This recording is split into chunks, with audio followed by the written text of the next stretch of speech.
انہوں نے پہلے کی تھیں، جیسے ابن جریج نے تفسیر میں لکھا، عبداللہ بن مبارک نے زہد اور رقاق میں لکھا، اور محمد بن اسحاق نے مغازی میں لکھا۔ اس طرح کسی نے جو ہے وہ عقائد پہ لکھا، کسی نے اعمال پہ لکھا۔ اور جیسے میں نے آپ کو پہلے دن بتایا تھا کہ امام بخاری فرماتے ہیں میں 16 سال کا تھا تو وکیع حنفی اور عبداللہ بن مبارک کی کتابیں، اصحاب الرائے کی رائے مجھے معلوم ہو چکی تھی، ان سب کتابوں کو میں پڑھ چکا تھا۔ اب 16 سال کی عمر میں حنفیت ساری اسی کے سامنے ہے۔ تو بہرحال اس کے بعد آگے پھر وہ سمجھا کہ مزید تحصیل کے لیے رحلہ کرتے ہیں، علم حدیث کو حاصل کرتے ہیں، پھر مصنف بنتے ہیں، پھر مدرس بنتے ہیں، پھر صحیح بخاری جیسے کتاب کی تصنیف فرماتے ہیں، پھر 23 سال مسلسل صحیح بخاری کو پڑھاتے ہیں۔ ماشاءاللہ اتنی بڑی یعنی زندگی اس نے اپنی یعنی اسی خدمت علم میں لگائی۔ تو کہنے کا مقصد یہ کہ ان کے سامنے یہ ساری چیزیں تھیں، تو عقائد پر کام ہو چکا تھا، تفسیر پر کام ہو چکا تھا، فتن پر ہو چکا تھا، احکام اور علامات قیامت کے اوپر ہو چکا تھا، مناقب کے اوپر ہو چکا تھا۔ اس طریقے سے یہ 8 مضامین پر گویا پہلے کام ہو چکا تھا، 8 مضامین کے اوپر پہلے کام۔ تو جامع اس حدیث کے کتاب کو کہا جاتا ہے جس میں 8 قسم کے مضامین ہوں۔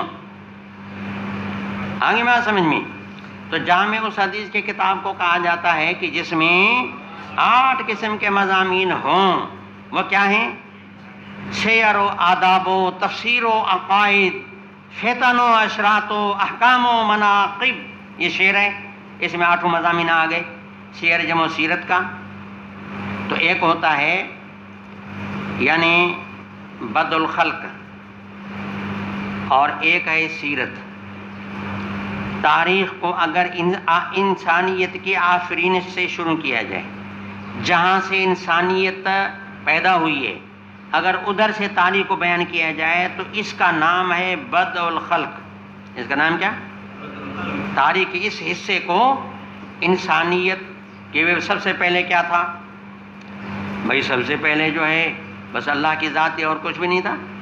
اچھا پھر کیا تھا؟ پھر اللہ نے جو ہے وہ پانی کو پیدا کیا، پھر پانی سے زمین بن گئی، پھر پانی سے آسمان بن گیا، اس کے بعد جو ہے پھر اللہ نے ملائکہ کو بنایا، ملائکہ کے بعد جنات کو بنایا، پھر حیوانات کو بنایا، پھر انسانوں کو بنایا، اس طرح سلسلہ پھر انبیاء علیہ السلام آئے۔ تو اب اگر وہ یعنی دنیا جہاں سے شروع ہوئی ہے، اگر ادھر سے تاریخ کو لیا جائے، اور ایسی کتابیں بھی ہیں جنہوں نے بالکل دنیا کو شروعات سے لیا ہے، ایسی کتابیں بھی ہیں۔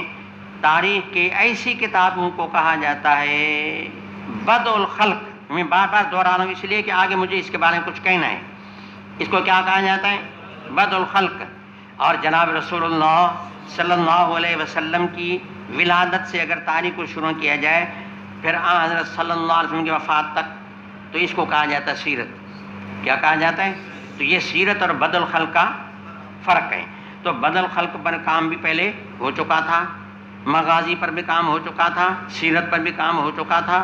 لہذا اب امام نے اپنی کتاب میں سیر کو بھی رکھا، آداب جمع ادب کی، ادب معنی کھانے پینے کے آداب، اب یہ بھی مستقل ایک عنوان ہو گیا، اس پر بھی کتابیں لکھی گئی تھیں۔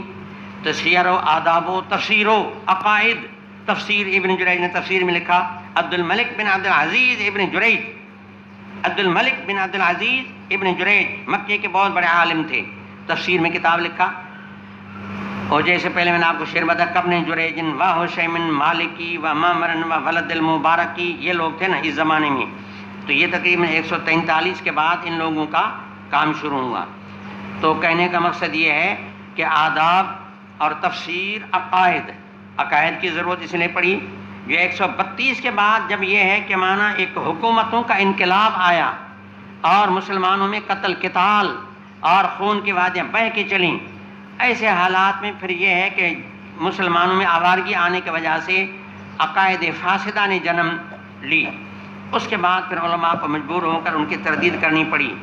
پھر اس دور کی جو ہیں وہ یعنی یہ لوگ ہیں معطلہ، اور سمجھا کہ اس لوگ اس دور میں ہیں مجسمہ، اس میں معتزلہ، اور اس طریقے سے یعنی جہمیہ تو میں نے کہہ دیا، کیونکہ جہمیہ جو ہے نا معطلہ ایک ہی بات ہے، جہمیہ اور معطلہ ایک ہی بات ہے، کیونکہ وہ اللہ رب العزت کی صفات کا انکار کرتے ہیں، تو گویا کہ اللہ تعالیٰ کو ہر کام سے معطل کر دیا۔ ہاں کرامیہ ہیں، اور بھی کافی، یہ روافض ہیں، خوارج ہیں، ناصبی ہیں، تو علماء کو ان کو تردید کرنی پڑی۔ پھر یہ نحو کی تالیف شروع ہو گئی، اور ساری کتابیں اس طرح حدیث پر بھی کام ہوا۔ تو کہنے کا مقصد یہ ہے کہ سیر و آداب و تفسیر و عقائد پر کتابیں لکھنی پڑیں، یہ علم الکلام کی بنیاد ڈالی گئی، ورنہ کیا ضرورت تھی علم الکلام شرح عقائد؟ خیر یہ تو بعد کی تصنیف ہے، پہلے کلام پر علم کلام کی شروعات تو پہلے ہوئی۔ اچھا آگے ہے فتن، کہ اللہ کے نبی نے جو فتنوں کا ذکر پہلے فرمایا تھا اس پر مستقل کتابیں لکھی گئی تھیں۔ اشراط علامات قیامت، علامات کبریٰ، علامات صغریٰ پر کتابیں لکھی گئیں۔ اشراط مانا علامات قیامت، احکام مانا وہ روایات جن کا ہمارے عملی زندگی سے تعلق ہو، وہ روایات جن کا ہماری عملی زندگی سے تعلق ہو، پھر خواہ عبادات کے قبیلے سے ہوں یا معاملات کے قبیلے سے ہوں یا معاشرت کے قبیلے سے ہوں یا سیاسیات کے قبیلے سے ہوں، بہرحال احکام یہ حکم کہ یہ جائز ہے ناجائز ہے، یہ کرو یہ نہ کرو، تو یہ جن کا عمل سے تعلق، ان کو احکام کہتے ہیں، ان کو سنن بھی کہتے ہیں، ان کو ابواب بھی کہتے ہیں، یہ ساری اصطلاح ہیں، احکام، سنن، ابواب، یہ سارے۔ تو فتن و اشراط و احکام و مناقب، منقبت کی جمع ہے، فضیلت حاضل امہ، فضیلت مہاجرین، فضیلت انصار، تو اس پر مستقل کتابیں لکھی گئیں کہ انصار کے فضائل جمع کیے گئے، مہاجرین کے فضائل جمع کیے گئے، حاضل امت محمدیہ کے فضائل جمع کیے گئے۔ تو یہ کام سارے پہلے ہو چکے تھے، اسے امام صاحب نے ایسی تعلیف کی کہ ان تمام مضامین پر جامع ہو۔ اب امام بخاری کی تصنیف میں سیر بھی ہیں، آپ ابواب المغازی جلد ثانی میں پڑھیں گے۔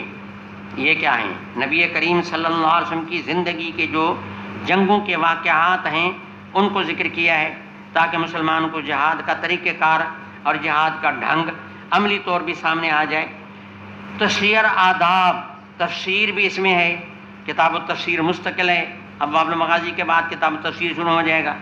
سیر آداب و تفسیر و عقائد، اخیر میں جو باب رکھا ہے، باب الرد علی الجہمیت وغیرہم التوحید، یہ جلد ثانی میں ہے، بالکل اخیر میں، بالکل باب الرد علی الجہمیت وغیرہم التوحید، کہ جہمیہ کی توحید نہیں چاہیے، جہمیہ کی توحید نہیں چاہیے، کیونکہ قرآن و سنت کے خلاف ہیں۔ تقریباً 42 ابواب رکھے، امام اپنی بات اشاروں سے کرتے ہیں، وہ سارا جو ہے سمجھنے والا سمجھے گا کہ رد کن پر کر رہا ہے۔ حقیقت میں سارے ٹوٹل ابواب انہوں نے جو قائم کیے ہیں یہ جامعہ کی تردید میں ہیں۔ تو یہ کیا ہے؟ عقائد کی بات ہے۔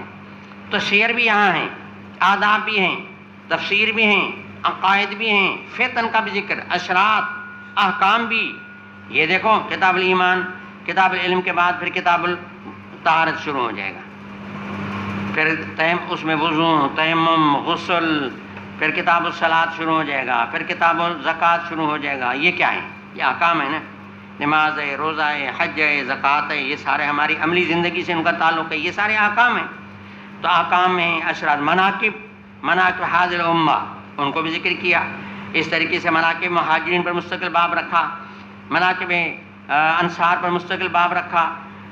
تو میرے بھائی محترم، یہ اصطلاح بن گئی کہ جامع اس حدیث کے کتاب کو کہا جاتا ہے جو 8 قسم کے مضامین پر مشتمل ہو۔ چنانچہ صحیح بخاری میں 8 مضامین ہیں، لہذا یہ جامع بھی ہے، الصحیح بھی ہے، اور المسند بھی ہے، المختصر بھی ہے، من امور رسول اللہ صلی اللہ علیہ وسلم سننہ و ایامہ، معنی سنت نبی۔ کیا اس کی معنی؟ یہ مسائل میں امام بخاری سنت صحابی یا یعنی کوئی اثر صحابی کو حجت نہیں سمجھتے، اس لیے کتاب کے اندر میں نے سنن ہی کا ضمیر نبی کریم صلی اللہ علیہ وسلم کی طرف راجع کر دیا۔